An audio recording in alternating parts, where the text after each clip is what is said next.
মহাপ্রভুর নদিয়ার লীলার কথা স্মরণ করে সেই নদিয়ার অন্তর্গত নবদ্বীপ ধামের মহিমা বর্ণন প্রসঙ্গে মহাপ্রভুর স্মরণ করছেন।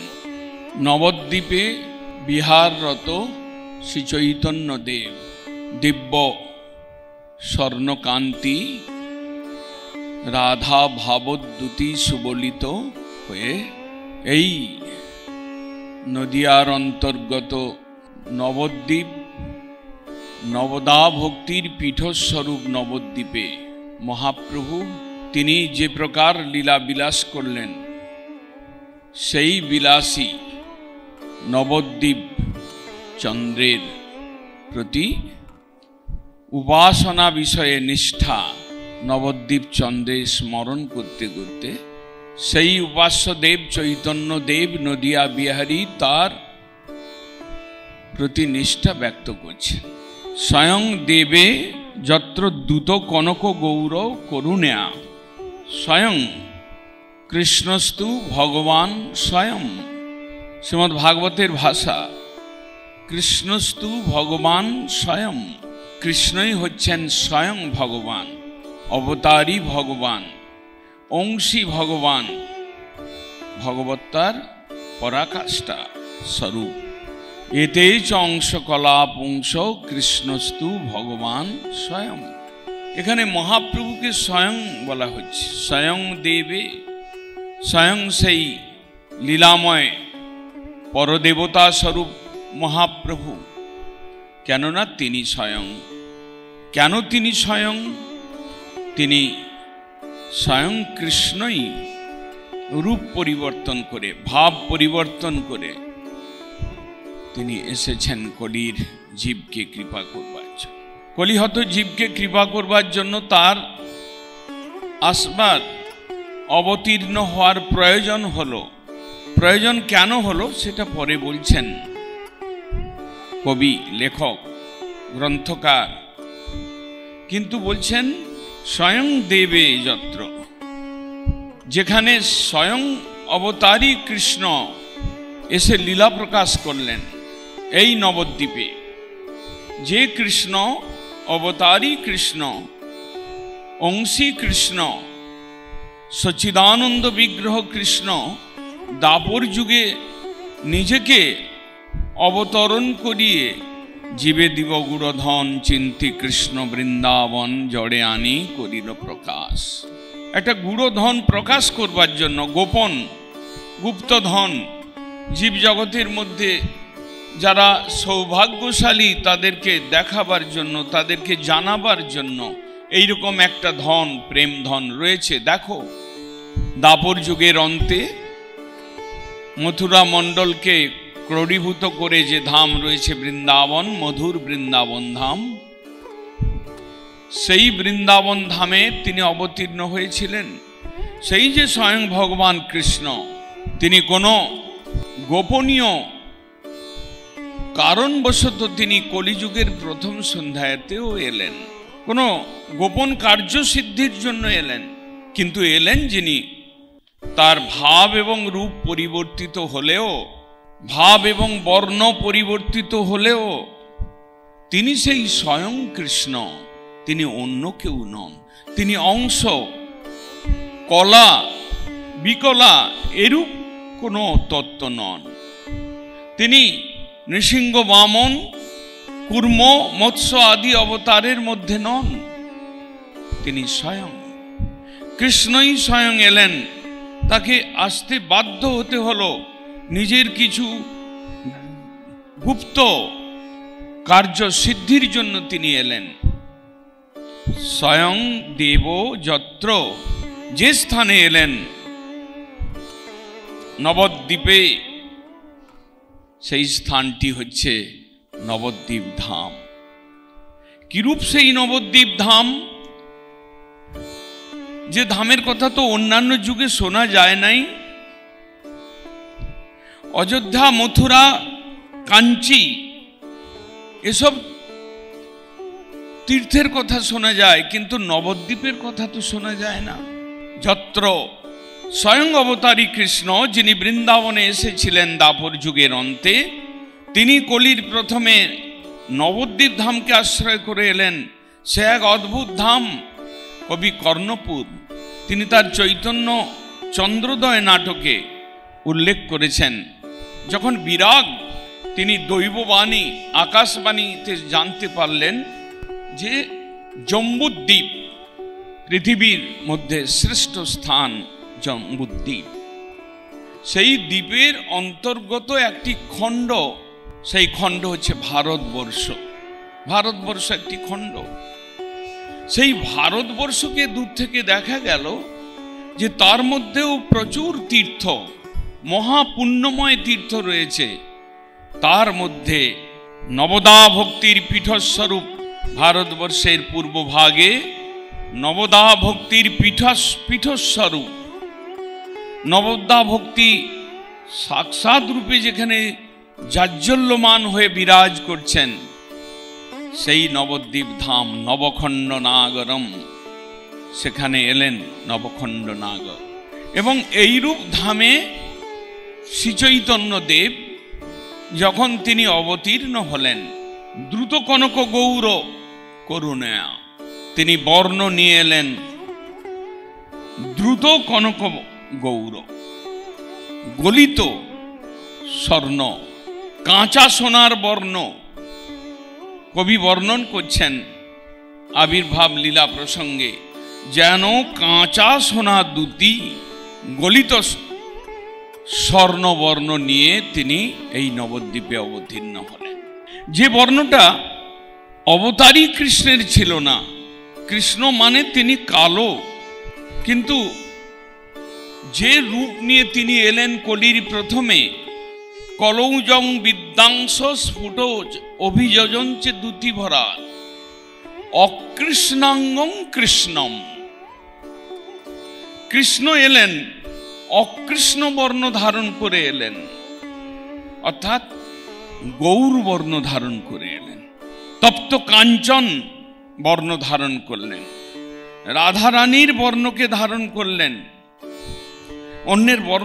অন্যের বর্ণটা ভাবটাকে মেঘে নিলেন। নিজের কার্যসিদ্ধির জন্য, নিজের মুখ্য কার্য প্রেম রস আস্বাদন করবার জন্য তিনি এই বর্ণটা ধার করে নিলেন। ভাবিয়া রাধার বর্ণ এবে হইল গোরা। রাধার চিন্তন করতে করতে তিনি গৌর রূপ ধারণ করলেন। বলছেন, ভাবিতে রাধার রূপ গোরা বর্ণ হইল রে। রাধার বর্ণটা চিন্তা করতে করতে, রাধার ভাবটা চিন্তন করতে করতে কৃষ্ণ তার কালো বর্ণটা অন্তর্হিত হলো, ক্রমে ধীরে ধীরে উজ্জ্বলতা ধারণ করল। তপ্ত কাঞ্চনের বর্ণ ধারণ করলেন, কাঁচা সোনার বর্ণ ধারণ করলেন, খাঁটি সোনার বর্ণ ধারণ করলেন, গলিত স্বর্ণ। তপ্ত কাঞ্চন গৌরাঙ্গী, সেই রকম এক উজ্জ্বল বর্ণ গৌরবর দেহম। উজ্জ্বল বর্ণ, গৌর বর্ণ, পরিষ্কার বর্ণ, রাধার বর্ণ ধারণ করে শ্রী চৈতন্যদেব এই নদিয়াতে স্বয়ং কৃষ্ণ তিনি অবতীর্ণ হলেন। স্বয়ং দেবযত্র দূত কনক গৌর, অন্তঃকৃষ্ণ বহির গৌর, অকৃষ্ণাঙ্গং কৃষ্ণম। এইরকম এক অবতার, অদ্ভুত অবতার, ভেতরে কালো, বাইরে গৌর, ভেতরে অন্য ভাব, বিষয়ে ঐশ্বর্য পরিপূর্ণ ভাব, বাইরে গৌর বর্ণ নিয়ে, রাধার ভাব নিয়ে এক অদ্ভুত অবতার, যে অবতারের কথা বেদ উপনিষদ পুরাণে স্পষ্ট রূপে ব্যক্ত হয় নাই। এইরকম এক অবতার এই নদিয়াতে হলো। করুণয়া অবতীর্ণ কলৌ। ছিল প্রবোধানন্দ পাদ বলছেন, দ্রুত কনক গৌর করুণয়া। করুণায় অবতীর্ণ হলেন, করুণাকে আশ্রয় করে অবতীর্ণ হলেন, করুণায় প্রেরিত হয়ে অবতীর্ণ হলেন। ইচ্ছা করে নিজের করুণা গুণে অবতীর্ণ হলেন, তার আসার কথা নয়। এই সময়টা তার এই আসার কথা নয়। কলিযুগে এমন কোন শাস্ত্রে লেখা নেই যে যে চৈতন্যদেব অবতার হবেন, কলিযুগের প্রথম সন্ধ্যায় আসবেন, তাকে আসতেই হবে, এমন কোনো কথা নেই। এটা ঘটনাটা, ইচ্ছাটা, অভিলাষটা, এটা দাপর যুগের অন্তে, নিজ কৃষ্ণ স্বরূপের লীলার অন্তে একটা হঠাৎ করে জাগ্রত হলো ইচ্ছাটা। এটা লিপিবদ্ধ হয় নাই, প্রি শিডিউল নয়, পূর্বের থেকে নির্ধারিত যে অবতার তা নয়, আসবার কথা নয়, কিন্তু তিনি এলেন, করুণায় এলেন। কিরকম সেই করুণা? কেন সেই করুণার প্রয়োজন হলো? হ্যাঁ, করুণার প্রয়োজন হলো আমাদের অবস্থা দেখে। কলিযুগের জীব আমরা, কাম ক্রোধের দাস আমরা, স্বল্প বুদ্ধিবান আমরা, কলহ প্রিয়তা ধর্মে ধনী আমরা, পরমার্থ শূন্যতা আমাদের কোয়ালিটি, আমাদের এরকম যোগ্যতা। পরমার্থ বিষয়ে পাঠ শুনতে বসলেই ঘুম, হরিনাম হাতে ধরলেই নিদ্রা, কোনো সেবার সুযোগ এলে অলসতা। এটা আমাদের ধর্ম, এই যোগ্যতা নিয়ে আমরা এসেছি। তার জন্য করুণায় অবতীর্ণ, তার জন্য তিনি করুণায় অবতীর্ণ আসতে বাধ্য হলেন। আমাদের একদিকে আমাদের দুরাবস্থা, একদিকে আমাদের হীনতা, একদিকে আমাদের অযোগ্যতা, এটা একটা দিক।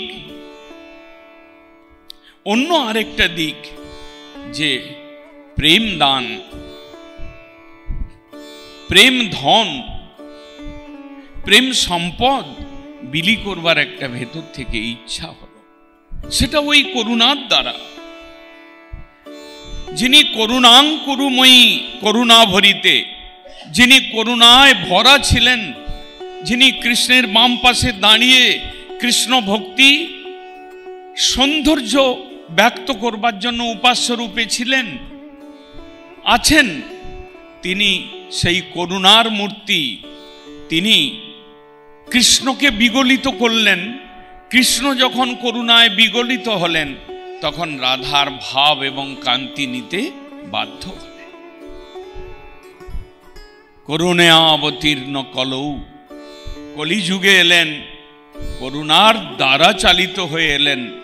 নতুবা আমার দেওয়ার কথা নয়, আমার ধন আমি দিতে পারি, না দিতে পারি, আমি প্রেম ধন দিতে পারি, নতুবা আমি সুকৃতি ধন দিতে পারতাম, কিন্তু প্রেম ধন দেবেন এটা দাতার, প্রেম ভাণ্ডারীর নিজ ইচ্ছার উপরে নির্ভর করছিল। তাই প্রবোধানন্দপাদ বলছেন, করুণায় অবতীর্ণ কলৌ, কলিযুগে করুণায় তাকে অবতীর্ণ হতে বাধ্য করালো। তার কাজ ছিল গুপ্ত কাজ, সুপ্ত কাজ, অনেক গভীর কাজ ছিল। দাপর যুগের অন্তে তিনি বুঝলেন যে এরা কি বলে। এরা বলতে কারা? এই উদ্ধব কি বলে? উদ্ধব বলে আমি তৃণগুল্মলতা, ব্রহ্মা বলে আমি তৃণগুল্মলতা জন্ম চাই। এরা কি জন্য বলে? দেখলেন যে গোপী প্রেম বলে একটা উৎকৃষ্ট বস্তু রয়েছে, সেইটাই জন্য। কিন্তু সেই গোপী প্রেম, যার গোপীগণের মধ্যে যিনি শ্রেষ্ঠা রাধু ঠাকুরানী, তিনি এটা আস্বাদন করছেন, আমি তো বিষয় বিগ্রহ, আমি তো সৌন্দর্য, ঐশ্বর্য, মাধুর্যে পরিপূর্ণ তত্ত্ব, কিন্তু আমার মাধুর্যটাকে আস্বাদন করবে কে? যে আমার সামনে রয়েছেন, উল্টো দিকে রয়েছেন, তিনি আস্বাদন করছেন, আমি তো পাচ্ছি না। সেই রাধার ভাব আস্বাদন করবার যে গোপন বৃত্তি, গোপন ইচ্ছা, সেইটাকে পূর্ণ করবার জন্য এলেন। বাহ্যে করুণা ভাণ্ডার খুলে দিলেন। প্রেম ধন, কৃষ্ণ প্রেম ধন নিয়ে যাব বিতরণ করব। কাদেরকে বিতরণ করব? যারা অযোগ্য, যারা পাপী তাপী, ওদের যোগ্যতার বিচার না করে আমি বিতরণ করব। সেই জন্য করুণাবতীর্ণ কল। জয় গৌর হরি বল, গৌর হরি বল। চৈতন্যদেব করুণায় অবতীর্ণ হয়েছিলেন।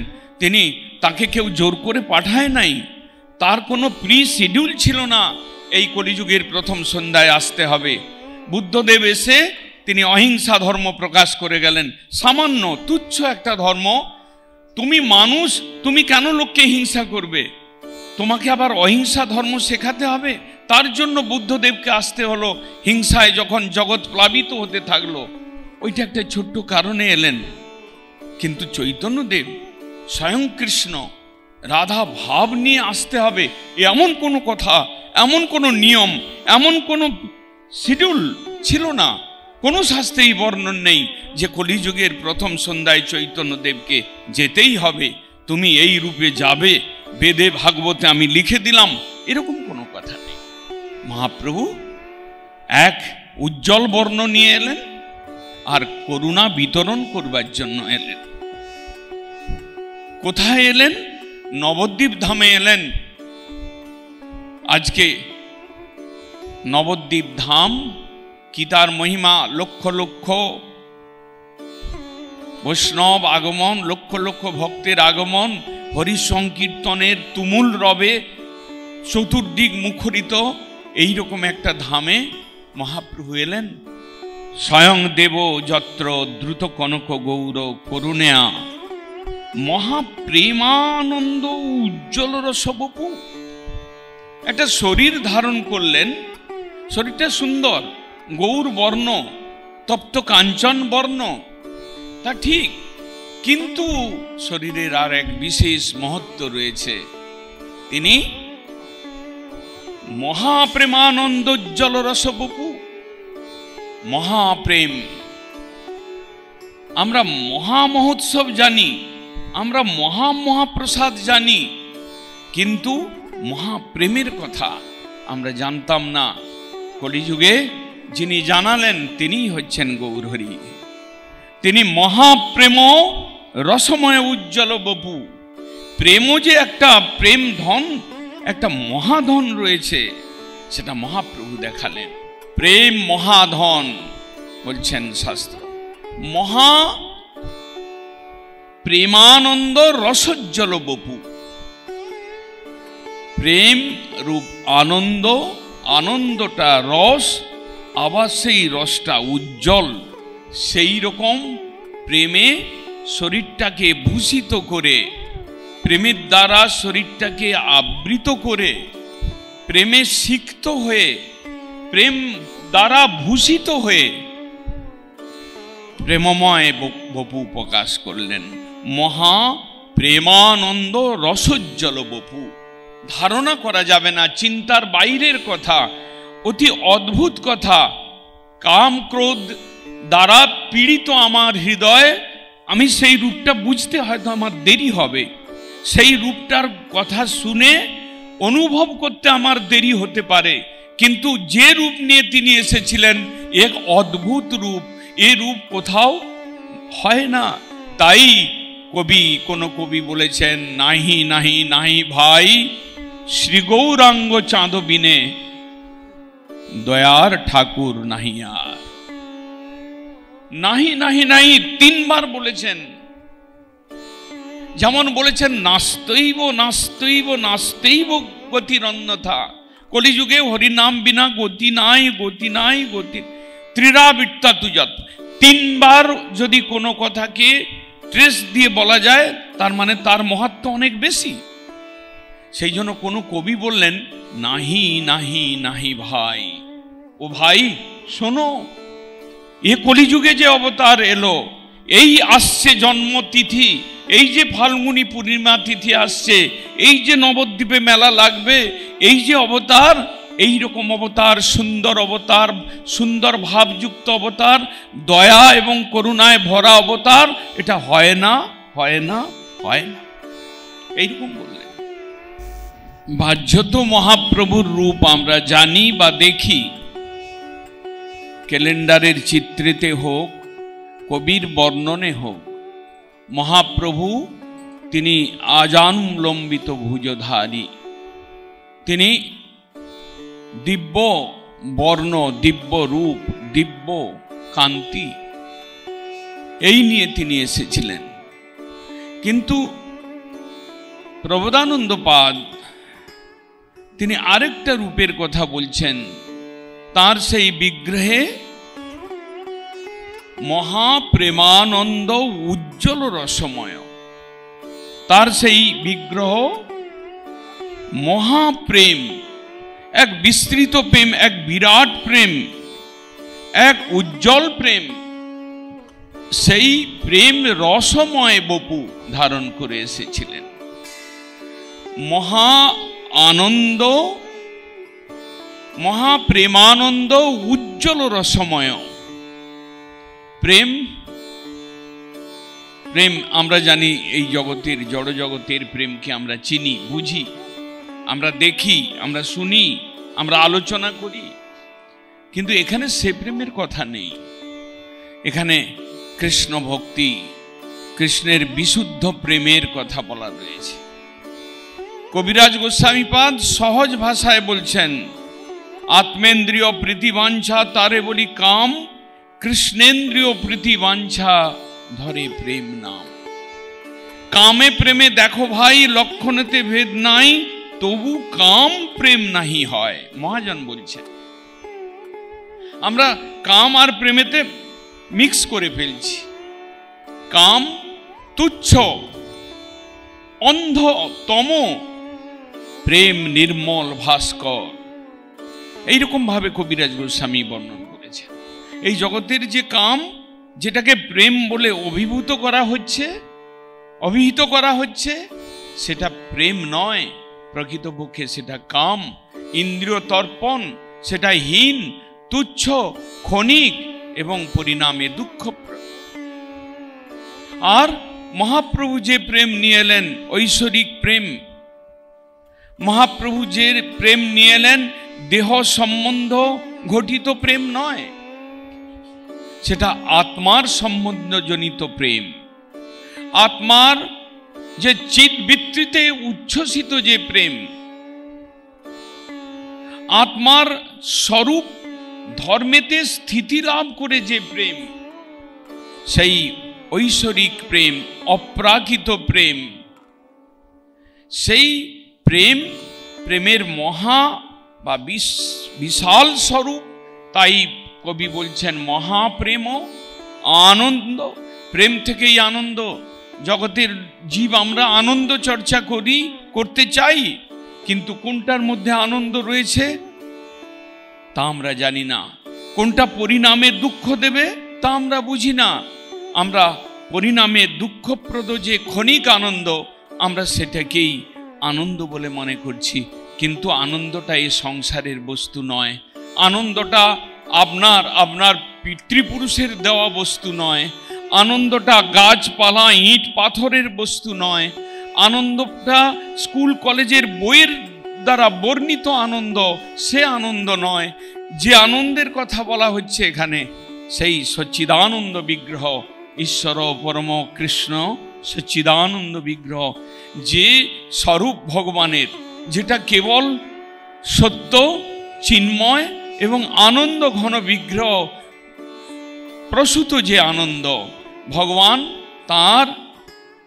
তার সেই যে দিব্য রূপ, সচ্চিদানন্দ ঘন রূপ, তার থেকে নিঃসৃত একটা আনন্দ, যেটা চরম আনন্দ, যেটা পার্মানেন্ট আনন্দ, যেটা নিত্য আনন্দ, যার পেছনে দুঃখের ছায়া নেই, যার পেছনে দুঃখের আহ্বান নেই, যার পিছনে দুঃখের লেশ নেই, সেই রকম একটা আনন্দ, সেইটা হচ্ছে ভগবত প্রেমের আনন্দ।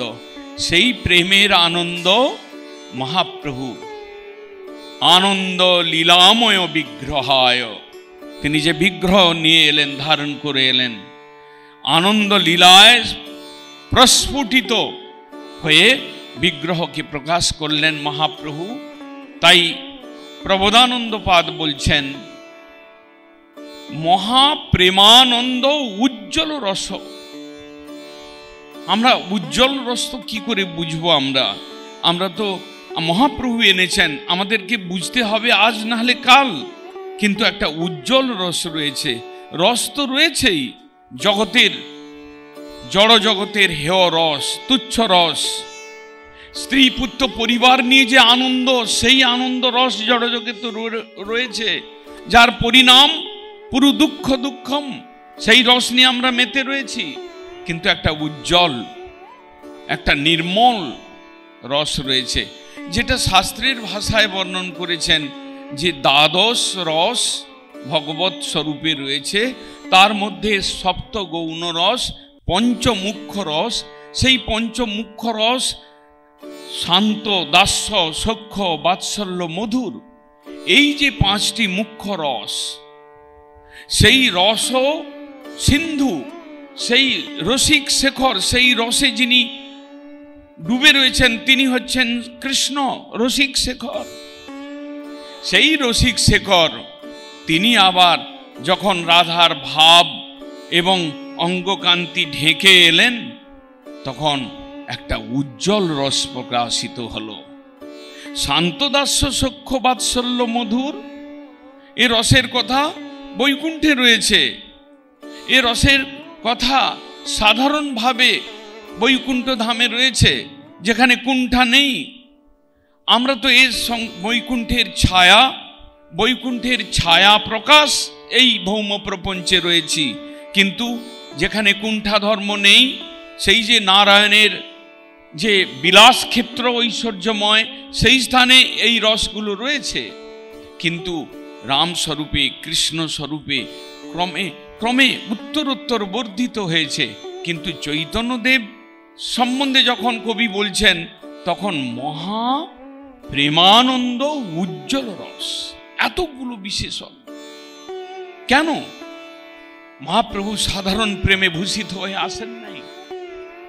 তিনি তার মধ্যে এই যে দাস্য, সখ্য, বাৎসল্য আদি যে রস, এ রস তো কৃষ্ণের মধ্যে পূর্ণরূপে রয়েছে শোনা যায়। এই যে রসগুলো, এটা রসিক শেখর কৃষ্ণেতে পূর্ণ মাত্রায় রয়েছে শোনা যায়। কিন্তু আমরা যখন চৈতন্যদেবকে পেলাম, তখন পূর্ণাৎ পূর্ণতম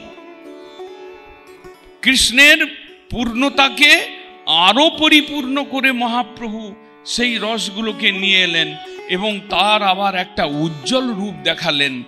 আমরা মধুর রস শ্রেষ্ঠ রস জানি, বৈষ্ণব কবিগণ তাই ব্যাখ্যা করেছেন। বৈষ্ণবীয় শাস্ত্রে আমরা দেখতে পাই মধুর রস হচ্ছে সর্বোত্তম। মধুর রসের মধ্যে অন্যান্য 4 প্রকার রস ইনক্লুড রয়েছে। সেই মধুর রস নিয়ে কৃষ্ণ যে লীলা করলেন, চৈতন্যদেব যখন এলেন আরো কিছু অ্যাড করলেন সেই মধুর রসের সঙ্গে। মধুর রস 2 ভাগে বিভক্ত ছিল, সেটা মহাপ্রভু জানালেন। একটা স্বকীয় এবং একটা পারকীয়। স্বকীয় অপেক্ষা কোটি গুণ অধিক গাঢ় রস বা আনন্দ রয়েছে পারকীয় রসে। সেই পারকীয় রস আস্বাদন করে কৃষ্ণই যখন পার পেলেন না, তখন তিনি মহাপ্রভু হলেন।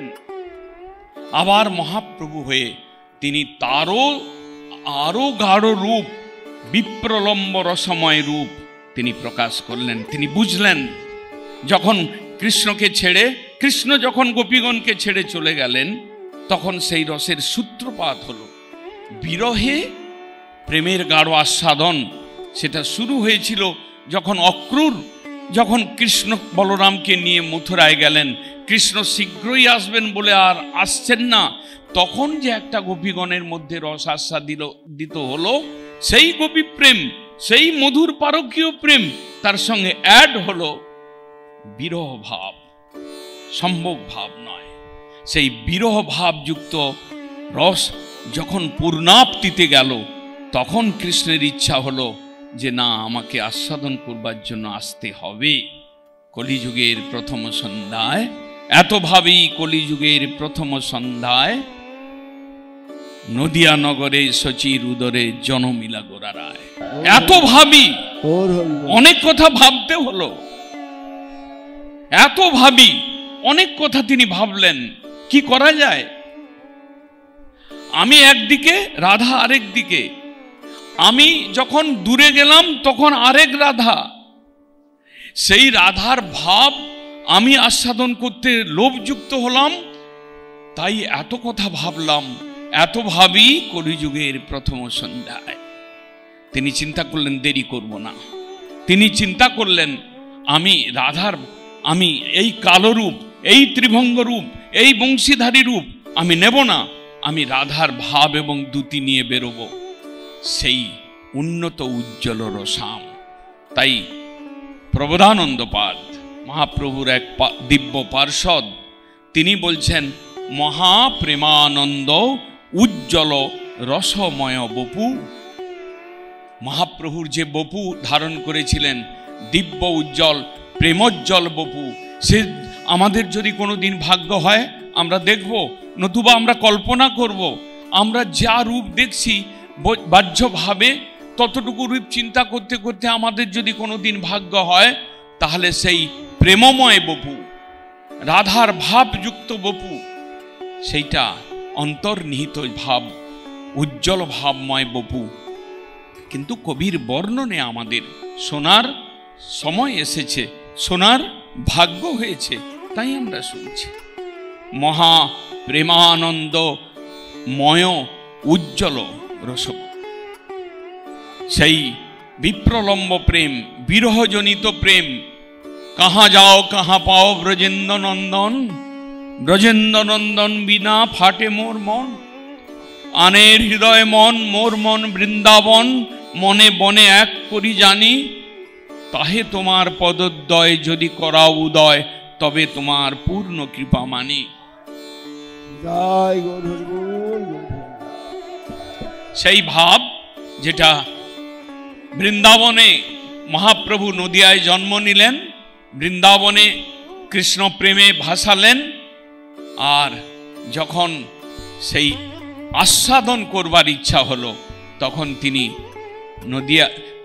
তিনি সেই পুরী ধামে, সেই সমুদ্র তটে গেলেন এবং সেখানে নিজের ভাব উঘাড়ি তিনি আস্বাদন করলেন। গম্ভীরায় বসে আপনি 1 মাস থাকলে গৌরধামে ছটফট করবেন, 15 দিন থাকলে কিভাবে বাড়ি যাবেন তাই চিন্তা করবেন। কিন্তু চৈতন্যদেব সেই রস আস্বাদন করলেন 15 দিন, 1 মাস, 12 মাস, 12 বছর আস্বাদন করলেন। 12 বৎসর কাল কেবল চক্ষের জলে ভাসালেন। স্বরূপ দামোদর, রায় রামানন্দ, ললিতা এবং বিশাখা দুজনকে সঙ্গে নিয়ে ভাসালেন, প্রেমে ভাসালেন, আস্বাদন করলেন। অঝর ঝরে নিজেকে ঝরালেন, সেই চক্ষু জলে সিক্ত হয়ে সেই রস আস্বাদন করতে করতে মহাপ্রভু তার অন্তর্ধান লীলা প্রকাশ করলেন। তাই কবি এখানে বলছেন মহাপ্রভুর সেই বাস্তব রূপ মহাপ্রেমানন্দ উজ্জ্বল রসময়। উন্নত উজ্জ্বল রস মহাপ্রভু শিখিয়েছেন। কবি বলছেন নবদ্বীপে তস্মিন প্রতি ভবন ভক্তুৎসবময়ে মনোমে বৈকুণ্ঠাদপি চ মধুরে ধামনি রমতে। এইরকম মহাপ্রেমানন্দ উজ্জ্বল রসময় বপুধারী মহাপ্রভু তিনি নদিয়াতে অবতীর্ণ হলেন। সেই নবদ্বীপ যেখানে প্রত্যেক গৃহে গৃহে পথে পথে সর্বত্র ভক্তুৎসব, ভক্তির উৎসব, সর্বত্র হরি কীর্তনের ধ্বনি, সর্বত্র হরি ভজনের কোলাহল। এই রকম নবদ্বীপ ধামে মনোমে, আমার মন বৈকুণ্ঠাৎ অপি মধুরে, বৈকুণ্ঠের থেকেও মধুর, মধুর থেকে মধুরতর যে ধাম অভিন্ন গোলক ধাম সদৃশ নবদ্বীপে আমার মন সেই নবদ্বীপ চন্দ্রের চরণে রমিত হোক। আমার মন সদা সেই রূপের ধ্যান করুক। সেই উপাস্যদেব আমার জীবনের সর্বস্ব হন। বাঞ্ছা কল্পতরুভ্যশ্চ কৃপা সিন্ধু ভয়ে বচ পতিতানাং পাবনে ভো বৈষ্ণবে।